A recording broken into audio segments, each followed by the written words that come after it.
Leave நாள் அதுமா என்ன எங்கடா கூட்டிட்டு போயிட்டு இருக்க? அண்ணே பேசாம வாண்ணே, நான் சொல்றேன். ஒழுங்கா நடிடா. ஏய் என்னடா வைத்தியர் ஹாஸ்பிட்டல் கூட்டிட்டு வந்திருக்க? அண்ணே இது இன்ஸ்டால ட்ரெண்டிங் ஆகுது எப்படின்னு சொல்லி தர ஸ்கூல்ண்ணே. யூ குத்தம்மா மை குத்தம்மா. அலப்பற ஸ்டார்டிங் ஃப்ரெண்ட்ஸ், ஒன்றும் பண்ண முடியாது ஃப்ரெண்ட்ஸ். கொம்ப இறங்கிட்டா ஃப்ரெண்ட்ஸ். என் மாடி ஒன்னால நான் துடிக்கிறேன். ஐயோ டேய் விட்றா நீ விட்றா டேய். எனக்கு வந்தா பயமா இருக்குடா டேய். ரியாக்ஷன் பார்த்தல நல்லா பண்ண. விட்றா டேய் பயமா இருக்குடா எனக்கு. இன்ஸ்டால ட்ரெண்டிங் ஆகணும்னு வந்திருக்கேண்ணா. அப்படியா? ஏதாவது பண்ணி காட்டு.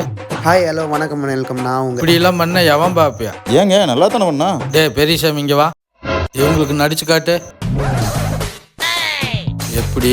என்னங்க பைத்தியம் மாதிரி பண்ணிட்டு இருக்கான்? இப்படி எல்லாம் பண்ணாதான் எதிர்காலத்துல ட்ரெண்டிங் ஆக முடியும். இன்டர்வியூல எடுப்பாங்க. பைத்தியத்துல எந்த பைத்தியங்க இன்டர்வியூ எடுப்பான்? சினிமாவுக்கு வாய்ப்பு கிடைக்காம பைத்தியமானதுல பழைய ட்ரெண்ட். இப்போ இன்ஸ்டாவில் பைத்தியமா இருக்கிறதெல்லாம் பிடிச்சி வாய்ப்பு கொடுக்கறத புது ட்ரெண்ட்.